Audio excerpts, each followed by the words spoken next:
ابو Lulu Feroz المجوسی وہ شخص تھا جس نے خلیفہ دوم عمر بن خطاب کو فجر کی نماز کے دوران شہید کیا، لیکن آج بھی ایران کے صوبے اصفہان کے کاشان نامی علاقے میں اس شخص سے منسوب ایک مزار موجود ہے جسے مقبرہ ابو لولو فیروز کاشی کہا جاتا ہے۔ اس پر بابا شجاع الدین ابو لولو فیروز بھی لکھا ہوا ہے۔ اس علاقے میں کئی دکانوں کے نام بھی ابو لولو کے نام پر رکھے گئے ہیں۔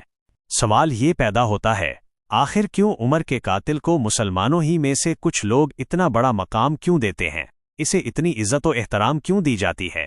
آئیے ناظرین، اس سوال کا جواب تلاش کرنے کی کوشش کرتے ہیں کہ آخر عمر کے قاتل کو اتنا مقام کیوں ملا۔ ابو لولو فیروز مجوسی مغیرہ بن شعبہ کا غلام تھا اور اسے ایران سے لایا گیا تھا۔ وہ مسلمان نہیں تھا۔ ایران کی ساسانی سلطنت کا خاتمہ مسلمانوں کے ہاتھوں خصوصاً عمر کے دورہ خلافت میں ہوا، جس کے باعث ایرانی عمر سے نفرت کرتے تھے۔ یہی نفرت ابو لولو کے دل میں بھی شدت اختیار کر گئی تھی۔ عمر نے ایرانی غلاموں کو مدینہ لانے سے منع فرمایا تھا کیونکہ وہ جانتے تھے کہ یہ لوگ اپنی سلطنت کے خاتمے کا بدلہ لیں گے، لیکن مغیرہ عمر کے منع کرنے کے باوجود ابو لولو کو مدینہ لے آئے اور عمر سے ملاقات بھی کروائی۔ کہا جاتا ہے کہ ابو لولو فیروز جنگ نہاوند میں قیدی بنایا گیا تھا۔ جب مغیرہ مدینہ واپس آئے تو اسے بھی اپنے ساتھ لائے۔ ابو لولو چکی بنانے کا ماہر کاریگر تھا، لوہار، نقاش اور بڑھئی بھی تھا۔ اسی دوران ہرمزان بھی مدینہ میں موجود ہوتا ہے جو ساسانی سلطنت کا سابق جرنیل تھا۔ اسے مسلمانوں نے شکست دے کر قید کر لیا تھا۔ سزا کے طور پر اسے قتل کیا جانا تھا، لیکن چالاکی سے وہ پانی مانگتا ہے اور کہتا ہے کہ جب تک میں پانی نہ پی لوں مجھے قتل نہ کیا جائے۔ عمر زبان دیتے ہیں۔ ہرمزان پانی زمین پر گرا دیتا ہے، اس طرح اپنی جان بچا لیتا ہے۔ عمر کی وعدہ وفائی سے متاثر ہو کر وہ اسلام قبول کر لیتا ہے، لیکن ابو لولا کے دل میں اسلام اور عمر کے لیے سخت نفرت موجود رہتی ہے، جو اس وقت عروج پر پہنچ جاتی ہے جب وہ عمر کے پاس شکایت لے کر آتا ہے کہ اس کا مالک مغیرہ اس سے زیادہ ٹیکس لے رہا ہے۔ عمر حساب لگا کر فرماتے ہیں کہ مغیرہ کا ٹیکس بالکل درست ہے، اور ساتھ ہی فرمایا کہ تم چکی بنانے کے ماہر ہو تو میرے لیے بھی ایک چکی بنا دو۔ ابو لولو جواب دیتا ہے، آپ کے لیے ایسی چکی بناؤں گا کہ اس کی آواز مشرق سے مغرب تک سنی جائے گی۔ یہ کہہ کر وہ چلا جاتا ہے۔ عمر سمجھ جاتے ہیں کہ یہ ایک دھمکی ہے۔ صحابہ کہتے ہیں کہ امیر المؤمنین، آپ اسے قتل کیوں نہیں کر دیتے؟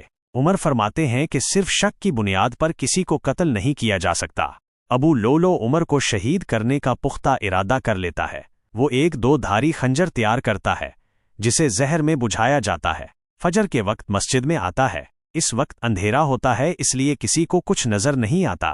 عمر صفیں سیدھی کرواتے ہیں اور نماز پڑھانا شروع کرتے ہیں۔ ابو لولو پہلی صف میں آگے بڑھتا ہے اور عمر پر خنجر کے وار کرتا ہے۔ سب سے گہرا زخم عمر کو ناف کے نیچے لگتا ہے۔ عمر گیر پڑتے ہیں اور فرماتے ہیں، کتے نے مجھے کاٹ لیا۔ ابو لولو خنجر مارتا ہوا بھاگتا ہے اور راستے میں کئی اور لوگوں کو زخمی کر دیتا ہے۔ کچھ شہید بھی ہو جاتے ہیں۔ آخرکار ایک شخص اس پر کپڑا ڈال کر اسے قابو میں لاتا ہے تو وہ خنجر سے خودکشی کر لیتا ہے۔ ناظرین، مسلمانوں میں ایک طبقہ ایسا بھی ہے جو عمر اور ان کی پالیسیوں سے اختلاف رکھتا ہے، اسی لیے وہ ابو لولو کو ہیرو مانتے ہیں۔ کئی لوگ ایران میں موجود مزار کو ابو لولو کا مزار نہیں مانتے۔ ان کا کہنا ہے کہ یہ کسی اور شخص کا مزار ہے جو اس جیسا نام رکھتا تھا، کیونکہ ابو لولو تو مدینہ میں خودکشی کر چکا تھا، تو ایران میں اس کی قبر کیسے ہو سکتی ہے؟ جو بھی ہو، یہ طے ہے کہ اللہ پاک نے عمر کے ذریعے اسلام کو جو عروج بخشا وہ ناقابل انکار ہے۔ نبی کریم صلی اللہ علیہ وسلم کی عمر کے لیے دعا بھی ہے، اے اللہ، عمر بن خطاب یا عمر بن ہشام، ابو جہل میں سے جس کو تو پسند کرتا ہے اس کے ذریعے اسلام کو طاقتور فرما۔ اللہ پاک نے عمر کو پسند فرمایا۔ خنجر کے زخم کے بعد عمر کو ان کے بیٹے عبداللہ بن عمر کے گھر لے جایا جاتا ہے۔ جب بتایا جاتا ہے کہ حملہ کرنے والا مجوسی غلام تھا تو عمر شکر ادا کرتے ہیں کہ کسی مسلمان نے ان پر حملہ نہیں کیا۔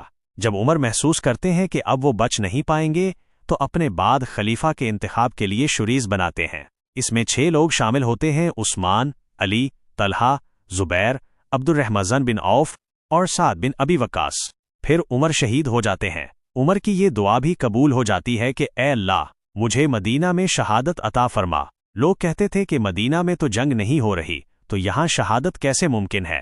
عمر فرماتے، اگر اللہ پاک چاہے تو کچھ بھی ممکن ہے۔ شہادت کے بعد عمر کو نبی کریم صلی اللہ علیہ وسلم اور ابو بکر صدیق کے ساتھ دفن کیا جاتا ہے۔ اگر ویڈیو پسند آئی ہو تو چینل کو سبسکرائب کر لیجئے۔ اگلی ویڈیو تک اجازت دیجیے، اللہ حافظ۔